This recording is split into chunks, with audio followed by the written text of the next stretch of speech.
Salut YouTube, j'ai besoin de toi.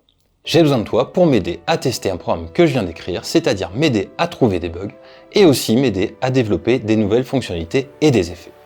Alors qu'est-ce que c'est que ce programme?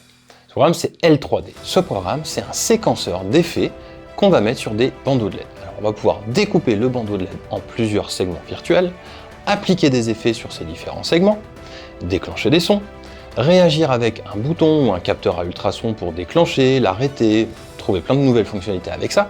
Et surtout, on va pouvoir écrire les séquences d'effets dans l'ordre qu'on veut, avec les effets qu'on veut, les couleurs qu'on veut, depuis une page web. Je t'ai mis tout ça dans un GitHub et je vais t'expliquer comment ça marche. Dans GitHub, il y a un petit truc sympa, il y a Issue qui existe et tu vas pouvoir me dire si tu as rencontré un bug ou si tu as rencontré un problème sur une fonctionnalité qui est pas très claire, enfin c'est pas très fluide, tu vois, et je pourrais améliorer ce point.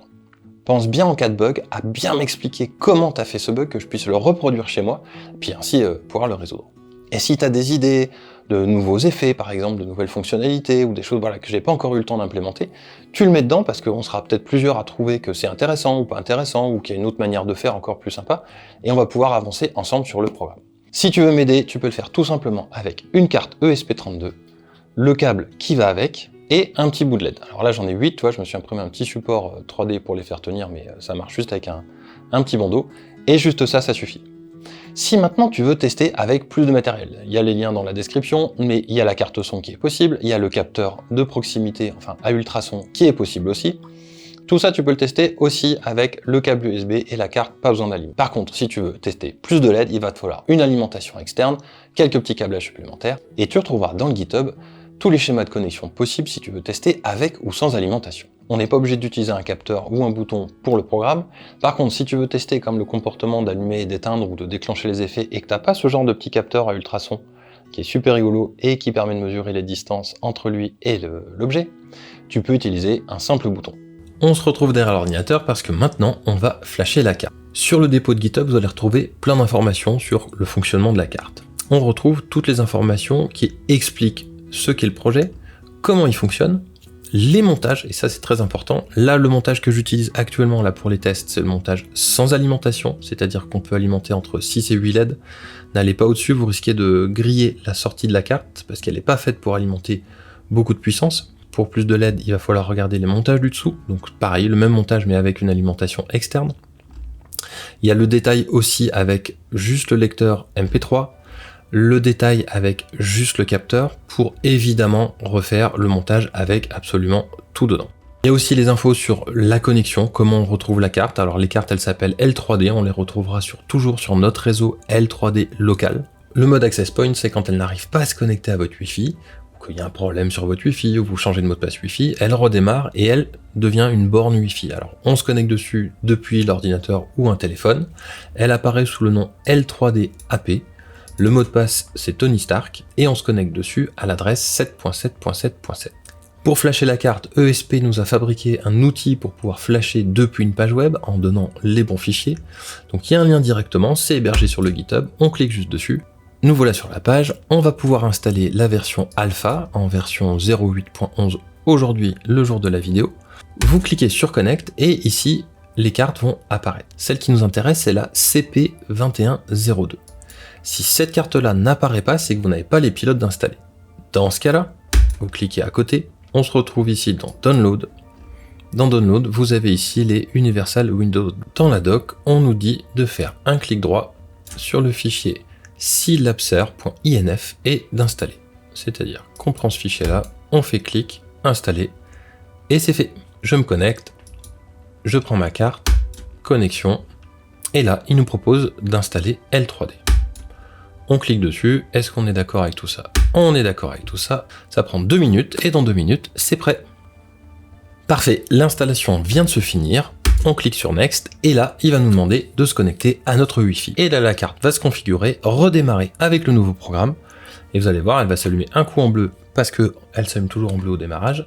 Maintenant, on va accéder à la carte. Alors, la carte, elle est connectée sur votre réseau Wi-Fi, on ne connaît pas encore l'adresse. Alors, on fait Visit Device, voilà, et on se connecte à la carte. Alors, ça récupère les pistes, ça marque en vert en bas, on a récupéré des pistes qui sont vides parce qu'on n'a strictement aucune information dans la carte.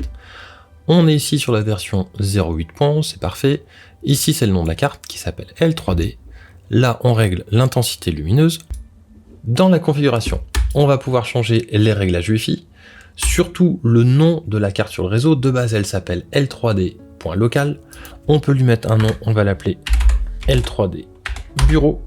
On sauvegarde et la carte va redémarrer avec les nouveaux réglages. Dans les dernières versions, les cartes se détectent entre elles et l'interface nous propose de pouvoir switcher d'une à l'autre. Si tu en as plusieurs, tu en auras une dizaine par exemple qui seront affichées ici par leur identifiant et leur adresse IP. Alors si jamais tu t'es planté et que tu as laissé L3D partout, elles vont toutes s'appeler L3D, mais quand on se connecte dessus, on récupère ici l'adresse IP. Ici, c'est les réglages de l'access point, donc quand elle redémarre elle-même en mode borne Wi-Fi. Ici, on a les réglages du lecteur, c'est-à-dire comment se comporte le lecteur au démarrage. Est-ce qu'on ne fait rien du tout ou est-ce qu'on démarre le lecteur? Et à la fin de la séquence qui sera lue, est-ce qu'on relance la séquence en boucle ou est-ce qu'on la stoppe? Par exemple, avec un capteur, on peut ne rien faire et stopper, et avec le capteur, on lancera la séquence. À la fin de la séquence, ça s'arrête. Une autre solution, ça peut être de le mettre en boucle et le capteur va démarrer ou arrêter la séquence. Moi, je vais le laisser en démarrer et en relancer.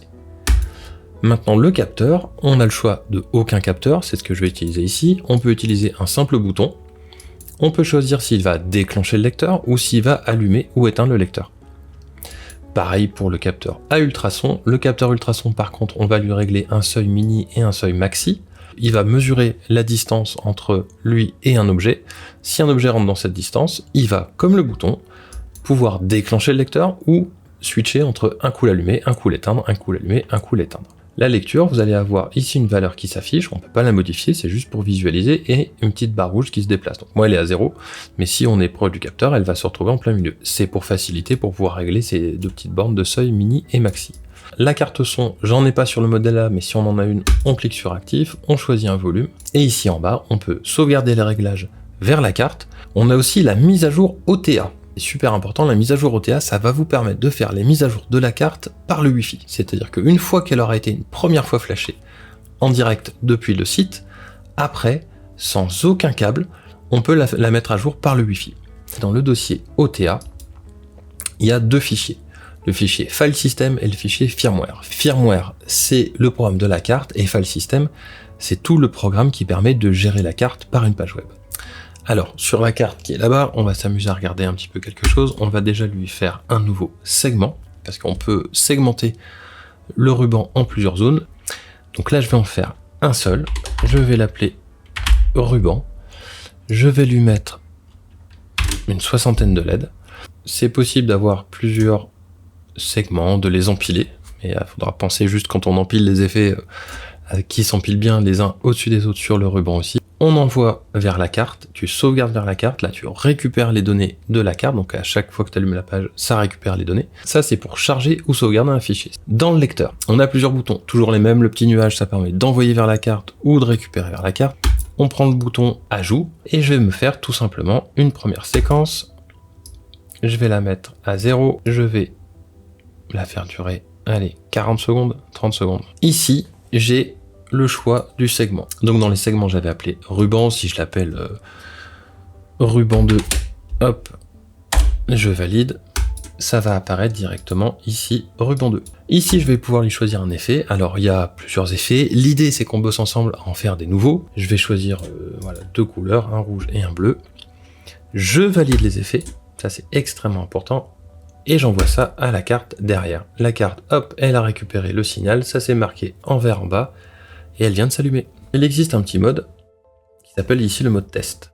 Et là, c'est uniquement la séquence là, qui est en surbrillance, qui s'affiche sur la carte. Toutes les modifications que je fais en mode test, elles s'apportent en temps réel. Je vais changer le sens, hop, elle va revenir dans l'autre sens. Tout ça, c'est en direct. Maintenant, je vais te montrer comment on va signaler un bug sur le GitHub. Alors, regarde là, en utilisant le programme, si par exemple, je déplace la séquence 8 sur la piste du dessus, qu'est-ce qui se passe ici? Le compteur n'a pas bougé. Il affiche toujours 1 sur la précédente et 0 sur la nouvelle. Alors que quand je crée quelque chose, il n'y a aucun souci, ça fonctionne. Quand je supprime, ça fonctionne. Mais quand je le déplace, il y a un bug. On va passer sur le GitHub et on va utiliser ici la fonctionnalité Issue. On clique sur Nouvelle Issue. Tu m'expliques comment je peux reproduire le bug à la maison. Je te laisse remplir l'issue avec tous les bugs que tu vas rencontrer, avec les nouveaux effets que tu voudrais voir apparaître, peut-être des nouvelles fonctionnalités. N'hésite pas à partager des ressentis sur des choses, peut-être que d'autres personnes ont le même que toi, d'autres vont trouver que c'est peut-être pas pertinent, mais en tout cas, tout ça, ça va nous donner de la matière pour faire avancer le programme. Si t'as aimé la vidéo, mets-moi un pouce bleu, abonne-toi à ma chaîne, moi ça m'aide beaucoup. Pour l'instant on est en alpha, sur le GitHub il n'y a que les sources compilées. À un moment donné je vais publier toutes les sources, j'ai un petit peu de boulot de nettoyage à faire parce que c'est encore un peu brouillon par-ci par-là. Mais tu vas pouvoir le récupérer, le recompiler pour tes besoins, ou simplement le lire pour apprendre du code. Parce qu'on apprend beaucoup, enfin en tout cas moi j'ai beaucoup appris en lisant le code des autres, des nouvelles fonctionnalités, des nouvelles manières de faire, de penser, voilà. Tous les liens sont dans la description ainsi que le dépôt GitHub. En attendant, je te dis à très vite, amuse-toi bien avec tout ça, on se revoit prochainement pour une plus grosse vidéo qui explique comment on développe ce genre de projet parce que ça part dans tous les sens, c'est passionnant cette carte, et il y aura une petite série sur le SP32 avec des fonctionnalités comme juste le Wi-Fi, juste le Bluetooth, etc., etc. Allez, à bientôt.